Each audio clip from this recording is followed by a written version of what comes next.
Anyway, good afternoon. I have the coveted spot after lunch, so I know you're all a little bit of food coma. So we'll try to keep it lively and as entertaining as I can be. But we're going to change topics a little bit and talk about sales, how you motivate your teams, and a little bit of compensation that's underlying that. As Gerhard said, I'm the CEO of a company called Exactly Corporation. We're out in the vendor area if you have a chance to view us.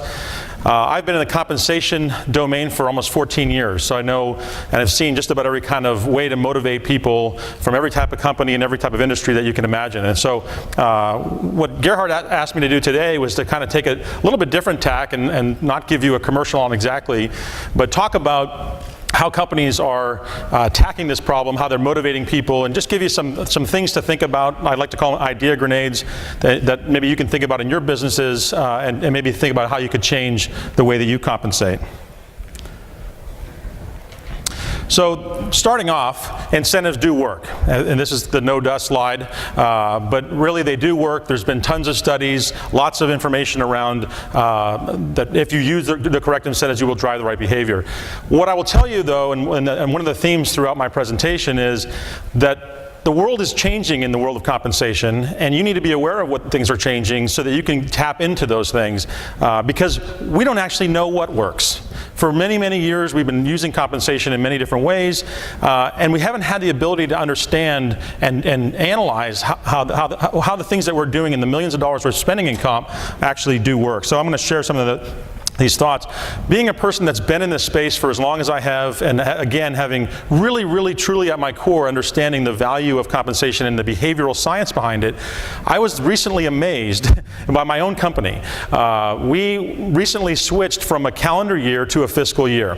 And you've all heard the stories of hockey stick this and all that stuff. And I believed, even knowing how much I espouse behavioral science, I believed that a small company like Exactly, who has done a lot of deals with larger companies, our customers include people like Akamai, who's here in the room, and you know, large companies, Salesforce.com, and John Hancock, big companies. And I believed that while the behavior of the rep to try to close those deals at the end of the quarter is a natural phenomenon, I believed that our ability to move big companies and their purchasing cycles was a bigger, more daunting task than the behavior of my salespeople. And so when we decided it was time to switch to a fiscal year, and I won't go into all the reasons why we decided to do that, we really truly expected a hump. And so because we thought March is such a natural big quarter end month for all these large companies we do business with, there's no way by me changing the compensation plan for our little company Exactly that we're not going to see this effect. And so we literally planned, and we sort of expected April was going to be a breeze because March was going to be this big quarter-ending, month. Shockingly, in the very first, quarter that we made this change, all we did was shift the hockey stick out 1 month. And I have to tell you, I was blown away, and I was embarrassed to admit it, being a person that would have gone on the circuit and told you this would have happened. I just didn't believe it, even in my own company. And so it was kind of a wake-up call for me to say, this stuff really does work. It's incredibly powerful. And I ended up losing a bet to my CFO, who predicted this all along. So maybe he should be up here speaking. The thing about incentives that is amazing to me is people view it as an art. It's really almost a black art, if you will. People that know how to do incentives and people that have designed these compensation plans, there's not a lot of science behind how they do this. There's not a lot of data, as I said, throughout time to connect real results to how compensation plans come about. And so this art is an interesting thing that happens. And one of the phenomena of this art is that just like the cows take the same cow paths every day, compensation has become almost like a masterpiece of art to where companies don't change it. They don't want to touch it. They just want it to be on the wall and just every year look at it and keep it the same way. And so like these cow paths, they bring in companies like Exactly to come in and automate what I call pave the cow paths, because we just automate the way they've always done things. They automate these masterpieces of art, if you will. And so they just continue to propagate bad plans that might have been good 20 years ago, but today with all the world changing in the way and the people changing, and I'll talk about that a little bit, this is not a good approach to how to manage compensation. One of the things I like to do to bring this point home, and some of you may have heard me talk about this before, is when I'm often talking to companies of every size, and many of you that are here in the room, and I won't point you out to embarrass you, but I'm constantly asking companies, do you motivate or demotivate or disincentivize, a lot of these words that arguably may not even be in the dictionary, but are you disincentivizing the behavior of your reps in terms of discounting? Every time I ask that question, across the board I get the answer, of course we do, absolutely. And I say, oh, you do. How do you do that? Now, I will tell you, 14 years, I literally have been on thousands of sales calls. I've literally asked that question 1,000 times. I've never gotten anybody say that they don't do it. I've yet to see somebody actually do it in real practice. Because what they think they're doing, they'll say, Chris, we absolutely disincentivize discounting practices because we pay on the net. Okay? And so I like to use this example because everyone can grasp, but it doesn't matter what product or service you sell in your company. We all understand the housing market, or hopefully have bought or sold a house at one point. I'm from California, so a home like this certainly wouldn't go for $1 million. Unless you find one that's REO right now, but we won't talk about that. So the thing about selling a house, no matter where you are, is you're the home owner and I'm your agent. The first thing you do when you sign me up is we do the math, and I know I'm going to get 3%, and you know you're going to pay me 3%. So together, whether we talk about it or not, my expectation is I'm going to earn $30,000 for selling your home, and your expectation is you're going to pay that for the selling of the house. The rhetorical question is, what do you do, and what do you think is going to happen on day one when you get an offer for this house for $900,000? What do you think I, as your agent, am going to do to you and with you? Well, I'm going to tell you, first I'm going to do the math really quickly, and I don't even need a calculator. I'm going to say, I'm going to make $27,000. I'm going to call my wife and go, babe, pack the bags, we're going to Hawaii, you know, we're just going to make $27,000. Because why? Because that extra $3,000 to wait for another offer that might take another month of work, are you kidding? There's no way I'm going to do that. But look at you as the homeowner. What happened to you? You lost $100,000. You lost 10% of the home value. And you don't own that house. You have a loan most likely. So that $100,000 is a disproportionate amount of pain that you're feeling compared to the $3,000 that I'm feeling. I see a lot of heads nodding. You see how bad this is. Amazingly, this is the world of the real estate market today. If you take this example and put your company in as the home seller and put the agent in as your salesperson or your rep on the phone, ask yourself, if you're just paying on the net, which is what's happening in this example, you're just paying on the net discounted price, are you really disincentivizing the rep? And the answer emphatically is no. And so just think about that as you go through and ask yourself that question, how are you doing it? And we'll talk a little bit about how ways you could do it further, but my point in here is not to preach at you or teach, but to give you ideas that maybe make you think about it. So the rep's going to absolutely circle that. He's going to tell you your home is worth $900,000, and he's going to tell you should take this deal, and you probably should, by the way. So this idea of, if you look at this, you know, the idea of incentives being the kind of corner piece or the connector between objectives and behavior, this is a known behavioral aspect or science that's been around since the pirates were here. And if you look at how the pirates split up plunder when they would, you know, finish the day abusing other ships, there was incentives in place for who did what kind of things and who did what work. So this has been around and understood for a very, very long time. But as I said, the world is changing. If you look at kind of historically how companies view, if you're a sales manager or any type of sales leader, how you view performance, how you look at the metrics that you decide whether we're being successful or who we're going to hold up as a great rep and send to President's Club and those things, very quickly you're going to see companies that, you know, at the very least are looking at bookings. So in this quick little example, you've got a little company with only 12 reps or 10 reps, and you can see that, you know, from a bookings perspective, there's one star, right?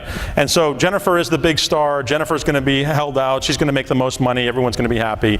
This is very, very common, very traditional. See this every day out in the world. Then companies kind of mature a little bit, they get a little bit smarter, and they kind of say, well, we're getting large enough now where we don't just have 12 reps, maybe we have a lot more than 12 reps, and we need the great equalizer called quota, because all territories aren't created equal. Some territories are bigger, some are smaller, some have key accounts, some don't, and so they begin to look at the classic bell curve distribution that you see here, and they start to look at the people on the left that are not doing so well and the people on the right, and what you find here all of a sudden is just because Jennifer had the most bookings, from a percentage of quota standpoint, she is not the big star, right? So companies that evolve a little bit get a little bit smarter, and they start to look at this percent of quota game. The next slide starts to get into rare air. There aren't a lot of companies that have the ability or facility or process or data or analytics or all the above to really glean this information and pull it out. But smarter companies, more evolved companies, begin to say, well, percent of territory attainment or quota attainment in and of itself doesn't really tell me something. I really want to understand, let's go a level deeper and look at gross margin. Because just because you sell the most stuff doesn't mean you're the best. Doesn't mean you're the rep we want to replicate and we want more of. So let's look at who's really bringing the value in. Now, again, you might be in a different business and say, we don't care about gross margin. I can't comment on that. I can just tell you as a general course, when I talk to companies, they generally care about gross margin. They generally recognize that not all sales are created equal, not all products are created equal.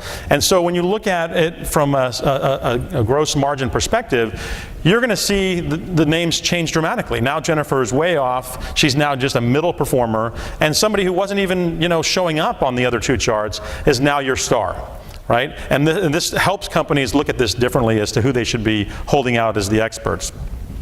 One of the things I'm seeing a lot of, especially on the SaaS side of the world, is looking at present value of the cash flows that the reps are bringing in.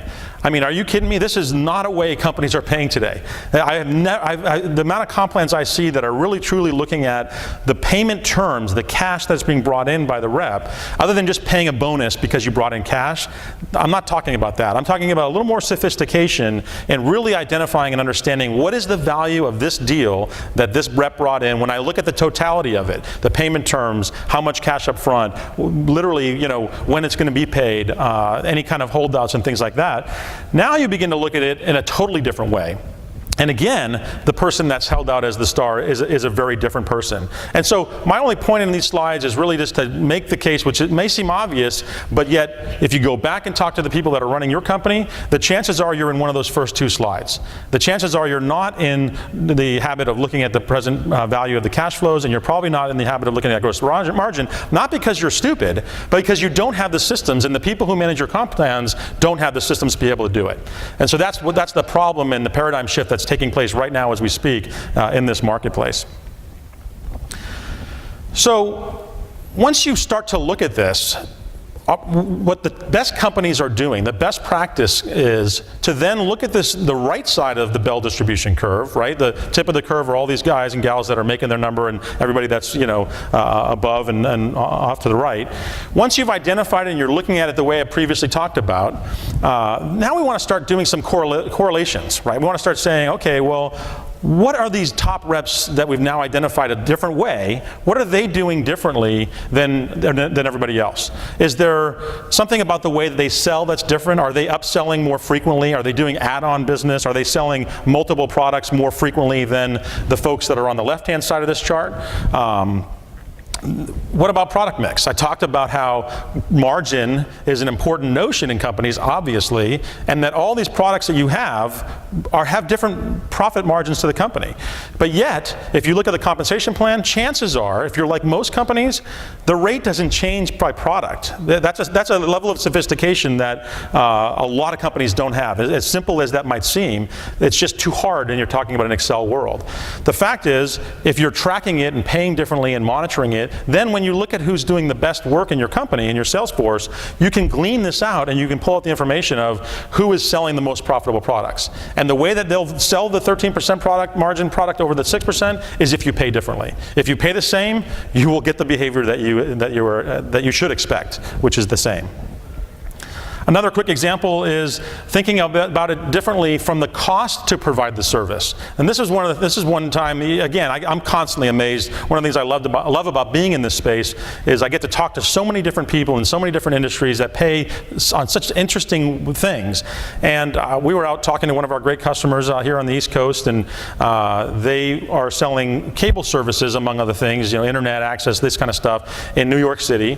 And I said, well, what's going on? And he said, well, it's not that the margin's different for every product, it's the cost for us to provide the service that's different. I said, well, what do you mean? He said, well, we might have two buildings that are literally next door to each other in downtown New York. One building is called lit, and one building is unlit. The lit building, I learned, means that it's all wired for the high-level, internet stuff that they want to do, the fiber and whatnot, and the other building's not. So if that rep walks into the wrong building and sells the high-end product, which they can do, they can sell any product to anybody, then the cost for them to go make that building lit as compared to if he walked into the next building and sold it is dramatically different.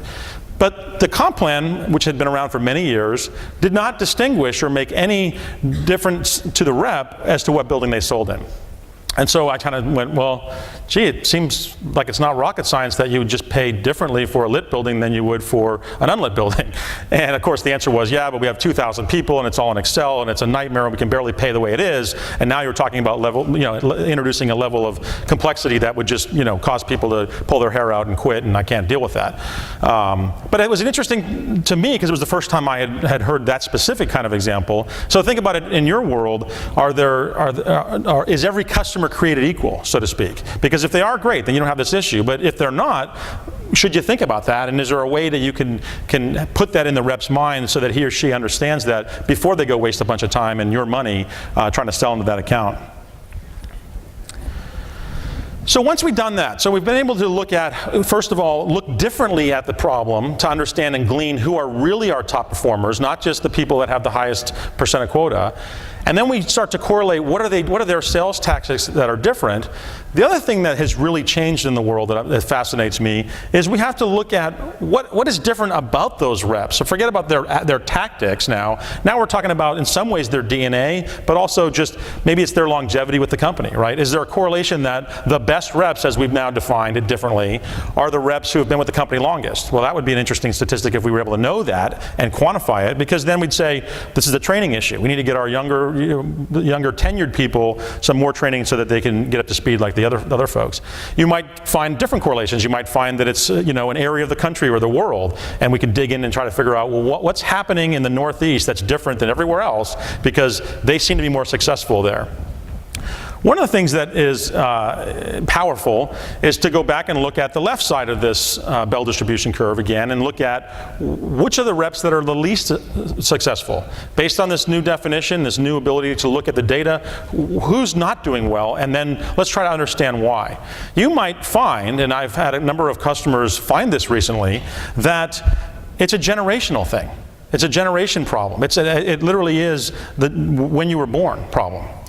When you look at the generations, and this is my favorite slide in the whole deck because I get to generalize millions of people into a couple bullets, right? So this is cool. I get some creative license here. But and we can argue about these dates, but generally these are generally the right dates. What's fascinating to me is these Generation Y people, and I actually don't see a lot of them in the room. Don't take offense to that, but these are young tech-savvy folks whose parents are literally the baby boomers, right? And the baby boomers were the me generation, and so the baby boomers have been very dedicated and involved parents that have been coddling and really involved parents. And not to say that the silent generation weren't, but that's kind of where my parents came from, and I'm an X generation person, and my dad was all about, go get a job and, we'll see you when the sun goes down, Very different kind of approach. The X generation folks are more apt to take risks. They're okay with risk taking, whereas the Y generation, amazingly, is less, they're more risk averse. Whoops, I hit the wrong button. And so we think of the Generation Y folks as the trophy generation. They've been given a lot of attention, as I said. They want immediate gratification. They're very self-confident and very, very ambitious. They want to move up the ranks very, very quickly. They're very connected socially in a way that none of us were at their age, because those things didn't exist, of course. They're very collaborative. They seem to be much more team-oriented than some of us were. And they're very good at multitasking.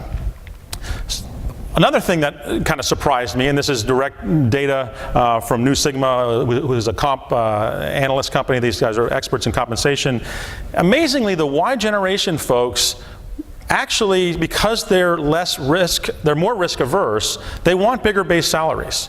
They're willing to take lower OTEs because they don't want to take that risk. Back when I was an early rep just out of college, I didn't care what the base was, because I was all about, I'm going to blow this number away no matter what, so let's have the risk be as high as possible because I want as much upside as possible. Those people are different today. Those young folks coming out of college aren't thinking that way. And so if you don't understand this and you aren't tapping into this and you're using compensation the way it always was, you are missing, you're talking over each other, so to speak. You're missing what's driving this generation of folks.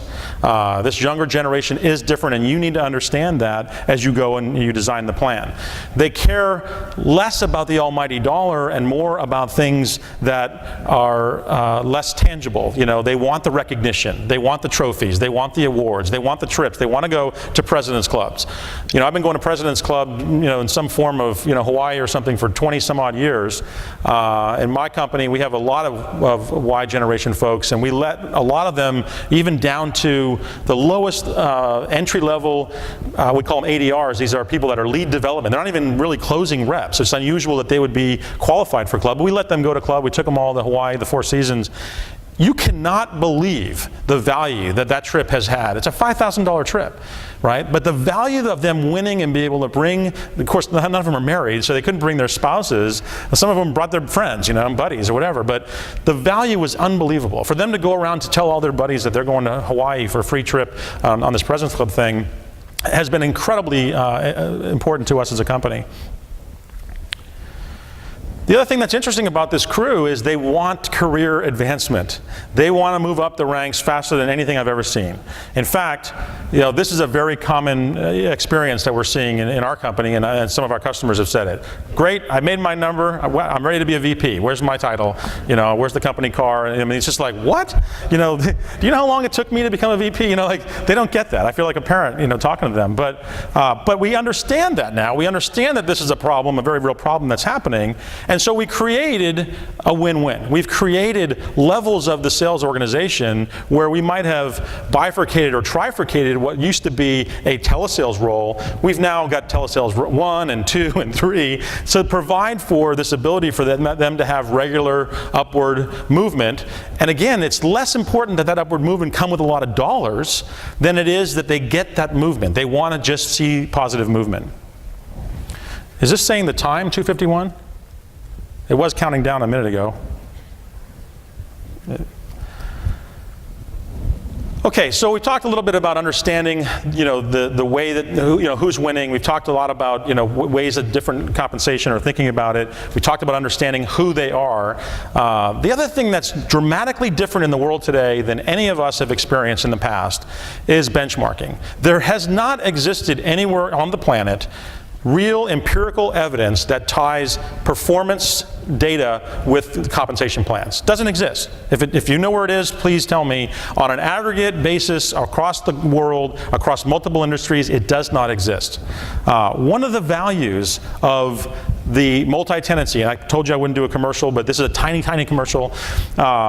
One of the values of multi-tenancy, one of the reasons I started Exactly, and it's true of any SaaS company, is we've gotten away from this single tenancy, which is where I would sell you a CD and you'd go off into the, you know, hinterlands and install it on your own systems, and God knows what you did with it. I didn't know how you were paying or who you were paying or when you were paying or anything like that. We now do this all in a single multi-tenant, just like Salesforce.com does. And what this provides, among other things, there's a tremendous amount of benefits. I won't get off on a tangent on SaaS, but it is all safe and secure in the cloud. It provides, though, a very interesting way to look at the data in an aggregated, anonymous way, so nothing that's specific to any of our customers, but to look for trends of how companies across a large base, we pay over $6 billion a year in variable comp, so it's a lot of data, to understand and look for trends of how companies are paying differently. And this is the benchmarking best practice piece that if you connect with the other pieces that I've been talking about, this is really truly how you can be different than any other company that's out there, different than your competitors, get on this bleeding edge and literally change your business. And so I talked about how this has predominantly been an art that nobody wants to touch over many, many, many years. And what we think is it shouldn't be. There is a science to this. This is very, very much a behavioral science model and problem, and it's a well-understood problem. What's just been lacking is the data. There's been not enough information to say, companies who pay this way see these kinds of results. Because again, it doesn't exist. Companies don't report that. Those companies in the past that I was a part of that sold CDs, that was it. You were gone. We never knew. Now there's some science. There's some data. There's some benchmarking that we can tie to all this other stuff. And this is what is changing the way this comp is done today. So this is my last slide, or second to last slide. This just gives you a sense of, and to my way of thinking, this is the dashboard of the future, right? You might look at this and go, Chris, it's just another bar chart, give me a break. No, it's not. It's not, because if it were, it would look just like those other ones where it would show you percent of quota, or percent of revenue, or whoever had the most bookings. This is looking at it, and you may not be able to read them all, but it's taking those 3 examples I gave you. And I understand these are examples. For your company, they may be 3 different things, but they're probably different things than the way you're measuring it today. I would almost bet you money they're different. If you really looked at your business and sat down with your CEO and said, Mr. CEO or Mrs. CEO, what's the most important thing that we can be doing in this business? I bet you there'd be different things. And if you could understand those 3 things, and you could really measure it and track it and understand who's the best at that, this is what sales leaders should be looking at. Because they should be looking at, based on those 3 things and looking at them holistically, who are our top performers. Because then, only then, when we know who those people are, can we try to replicate, can we correlate, can we go back and say, how do we get more of them and less of the folks on the right? Because in the world today, sometimes that person on the right is the person we're holding up as the all-star. We're saying you're the greatest rep on the planet. And we know they're not. It's just we don't have a way to know any different, right? It's all about the data. So I said that was my last slide. I just have this final slide, which is just a recap. Create metrics that reflect your business objectives. Sit down with your CEOs, understand that. Examine top performers so that you can understand what has made them successful and do those correlation. And then align behaviors so that you can get more people doing what those few great people are doing. And that's it for me. Okay?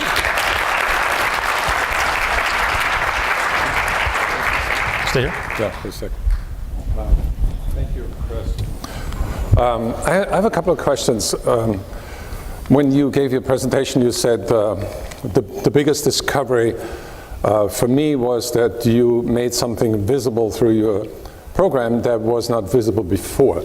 Tell me more about that. Well, again, when I talk about all these different ways of looking at it, I get a lot of blank stares from people because they start thinking in their head quickly, oh, how could I do that? And the reason they have blank stares is because they can't do it. The data doesn't exist. When you're in an Excel model and you're limited because of Excel to pay in a rudimentary way, and you don't have access to the data to be able to analyze it, then you can't get the information. And so the kind of the aha moment for me was years ago when I realized we weren't selling comp automation tools, we were selling visibility to data and information to drive behavior. That was like, wow, that's a very different thing than just automating Excel for Excel's purpose. And how has your model, your visibility model, changed the way companies incent their salespeople? Because I've seen the old-fashioned incentive industry totally change over the last 2 years.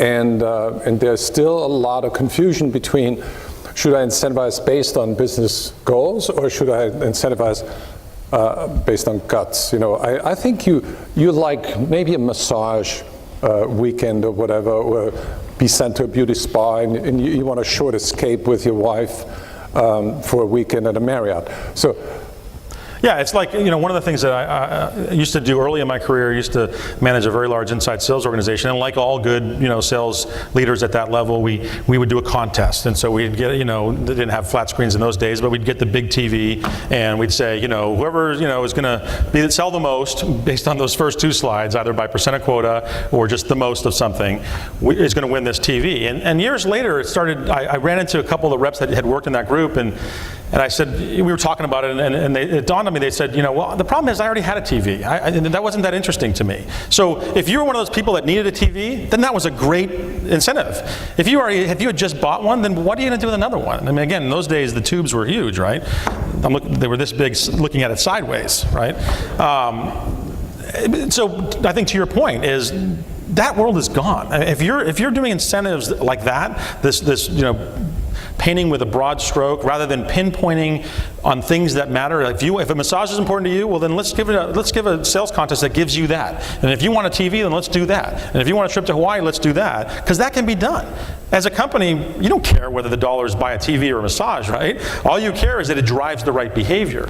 Well, I'm telling you, a lot of companies, even today in 2011, are doing the TV thing, or the iPad thing, or whatever's hot for that week. Well, I already have an iPad. I don't need another one. What about the personal recognition? That, let's say I'm a recognition fish, and I want my name with the catchy name Gerhard Schwantner. I want it on the wall with a picture of mine. Yeah, well, and if you were much younger and you were part of the Y generation, you would want that, right? Because that would be more important to you than maybe the dollars, which is what you or I probably would care more about. And so there's ways to do that. There's ways to, when I talk about this sales leader dashboard, I don't know if I can go back, but a lot of our companies are taking this information and putting it all over the place on the walls, with true flat screens that are really thin that you can have all over the place to show who's on top of that leaderboard. There's nothing, this is not new news to you all, but there's nothing like getting your name up on there, being able to see that Gerhard's number one, makes you go sell more to stay there, and makes somebody else on the bottom sell more to get higher up. Right. Anybody? One question, and then we need to let him go. He has a plane waiting. Anybody? See, if we had an incentive to ask a question, okay, and there'd be a lot of hands raised. The incentive for asking the question is, what would you like? You want to go to the spa. All right. What's your question? You got one here.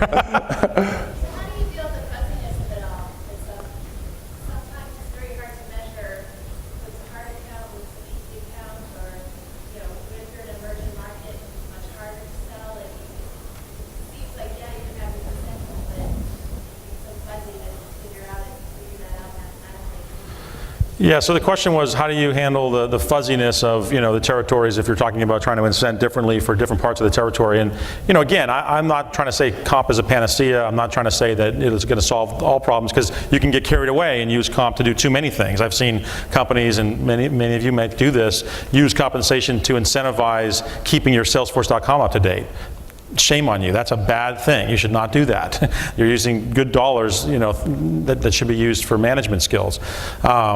So I'm not answering your question well, but I mean, it really depends. It depends. I mean, if you can articulate and understand, like my customer could do with a building that's lit versus not, then you should pay differently. If it really truly is fuzzy, well, then it might just fall into, paying different for new accounts versus, existing and whatnot. But what I find is, if you have the data and you can really start to look at the data and the information of how you've paid over 6 months, say, it's going to jump out at you, right? The problem is, today in your Excel paradigm, you don't have the data. There's no analysis being done. I mean, the analysis is rudimentary, and it's so far in arrears that by the time you actually figured something out, it's just like trying to shift, a ship. When you have real-time access to information and you can see those trends popping out, and you can see and do those correlations I was talking about, then you have something. Then you can start to say, well, geez, there is a reason, and so again, it's not a direct answer, but it's not a panacea. So what you're saying, there's still there's a large part of science now, much larger than ever before, and there's still a part which is the art of interpreting the data and creating something that hasn't existed before that meets the needs of everybody. Yeah, it's still a combination. Whereas today it's all art. We need to start looking at the science behind it. You've never before had access to the information to make it a science, other than your own company information, which is again flawed by definition because it's in Excel and you just don't have the data. And so now it is becoming more of a science. But I agree with you. It's still an art, and it's still important to have that gut feel of what works for you. So, final question: you have two kinds of customers, and the new division of your company allows you to use that tool online and download it, and there's virtually no setup time. Can you explain the difference? Yeah, so historically we've sold to larger companies that have, say 200 or 300 or 500 or 1,000 or 5,000 salespeople. About a year ago we embarked on a separate product family, which is called Express, for companies that have less than 100. And we've been signing up customers right and left. I think we've signed up almost over 100 customers in the last 3 quarters that have 10 reps, 15 reps, 20 reps, very small number of reps. Still a lot of pain because it's in Excel. Still want to do it right. Still want to have the right plans, and ultimately be able to benchmark. But you're right. The implementation for those types of customers is measured in 2, 3, 4 hours. So it's much different than when you're installing a Salesforce.com's commission system, which might take 10 weeks. So that's the difference. So I could install it today and next week pay my sales reps based on the... Yeah, we've had literally people go, on the Express side, we've had people go live in 1 day. And it's based on Force.com. Yeah, it's built on the Force platform. All right. You don't have to have Salesforce, but if you do, then obviously out of the box it all works. Sure. Give me a big Thanks for having hand. me. Thank you, Appreciate Chris. it. Okay. It was a pleasure.